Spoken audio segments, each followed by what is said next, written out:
मुसलमान अकर ओ धर्मे আগত করে না, তার মসজিদেতে হবে আজান, কেন তুমি করো মানা।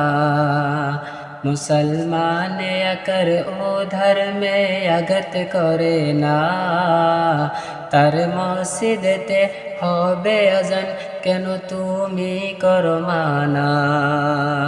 আজানের আওয়াজ,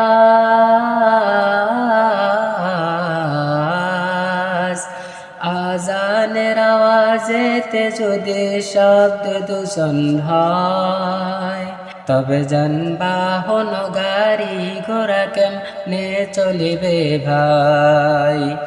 আজানের আওয়াজেতে কোনো শব্দ দূষণ নয়, এক ধর্মের প্রতি আঘাত হানা সারা আর কিছু তো নয়।